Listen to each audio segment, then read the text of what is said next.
Have you ever wondered why certain people are drawn to you so deeply, almost irresistibly? Is it your personality, your looks, your charm? Or is there something much deeper happening beneath the surface?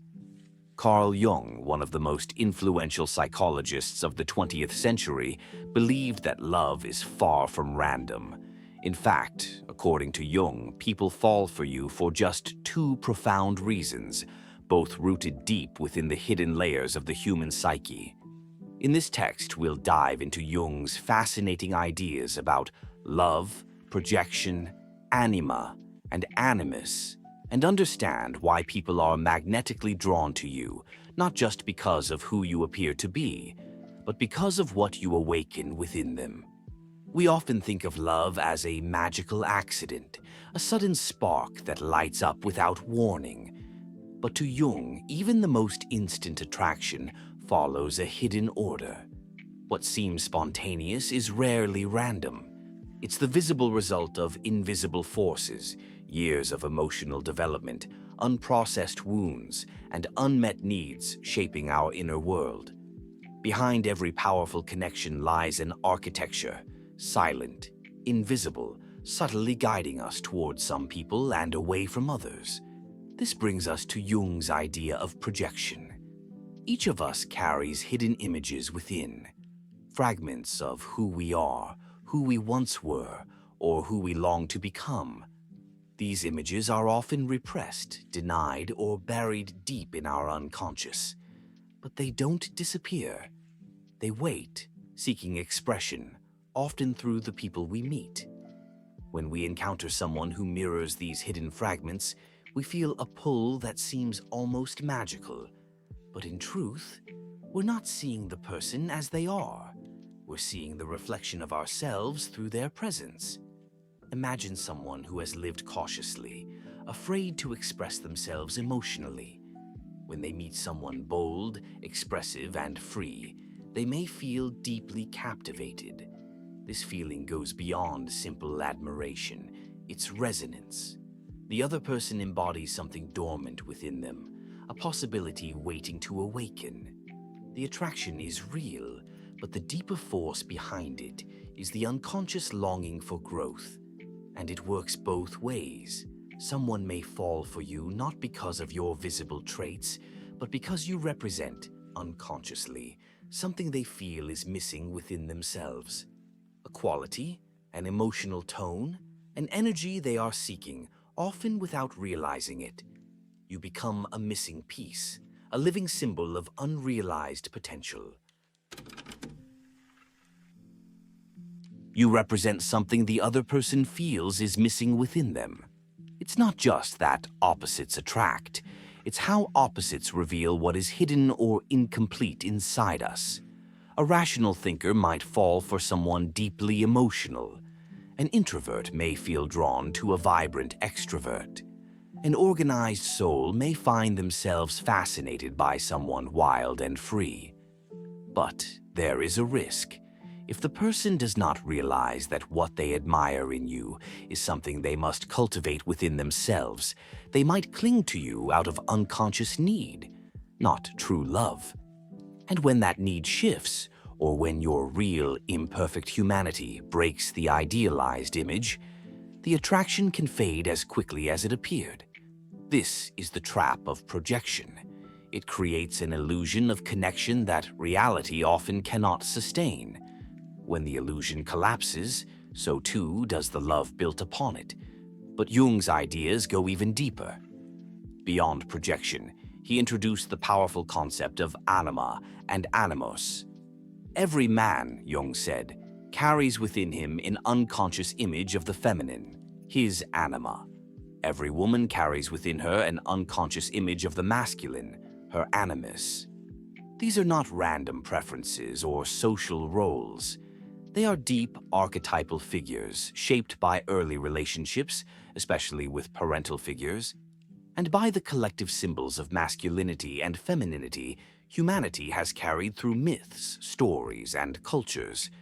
Over time, these inner images become emotionally charged molds, and one day, You meet someone who seems to fit perfectly into that image. When this happens, the attraction can be overwhelming, as if it were destiny. There is a haunting sense of familiarity, as if you've known this person forever, even though you just met. It can feel like fate, soul recognition, or the awakening of some ancient memory. But Jung would warn us, this is not proof of soulmates or cosmic destiny. It is the psyche recognizing its own inner design reflected in another human being. You awaken a powerful unconscious image the person carries within. You may resemble that image, not necessarily in appearance but in essence. You activate a deep internal pattern that stirs powerful emotions, making the connection feel instant and inevitable. But here's the problem.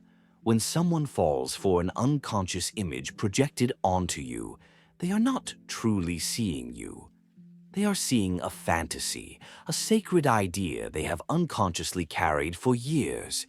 You become the screen upon which their internal story is projected.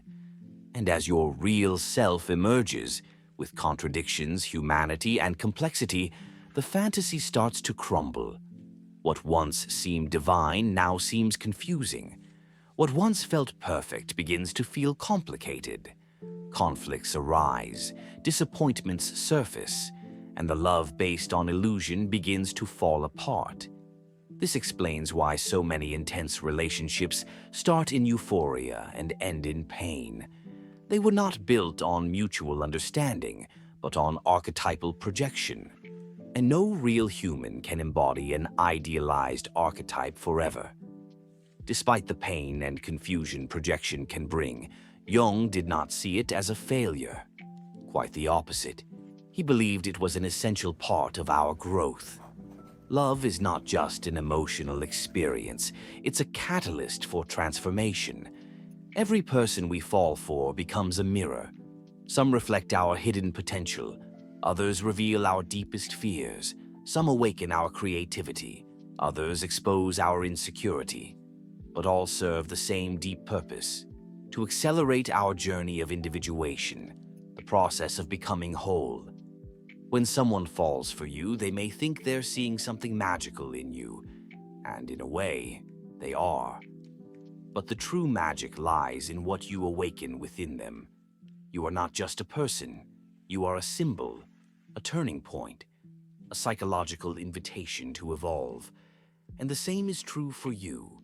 The people you fall for, especially those who shake you, change you, transform you, are not random. They are catalysts for your inner evolution. Some come to awaken what has been sleeping. Others come to challenge what you refuse to see. Not every relationship is meant to last. Some exist only to break old patterns and ignite the fire of transformation.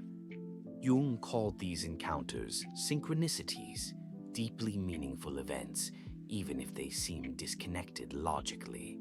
When someone enters your life and stirs intense emotions, it may not be mere coincidence. Your unconscious, and theirs, was already ready.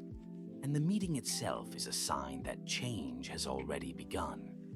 Even the painful connections, especially the painful ones, they are not mistakes. They are necessary steps on your journey. So, why do people fall for you? Because you either reflect something they desperately need, or awaken something they had long forgotten.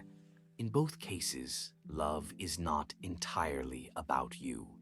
It's about the self seeking to evolve. And the same goes for you.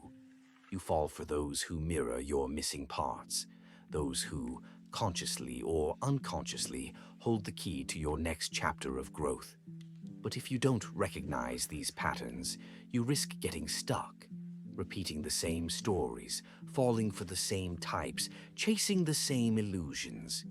You might even believe you have bad luck in love, when in fact, your unconscious is simply trying to teach you something you haven't yet learned. The answer, Jung would say, is awareness. When you recognize your projections, your patterns, your inner images, you stop seeking someone to complete you, and you start finding completeness within yourself. From there, love transforms. It is no longer based on fantasy or fear. It becomes real, solid, and free. Because in the end, the deepest love is not finding the perfect person, it's awakening the parts of yourself that have long been waiting to be seen. You don't just fall in love with others, you fall in love with the version of yourself they help you reveal. Understanding love through Jung's lens reveals a profound truth. It's never just about the other. It's always, in some way, a journey back to yourself. If this video resonated with you, I invite you to like and subscribe to our channel. Share this video with others so they can benefit from this message.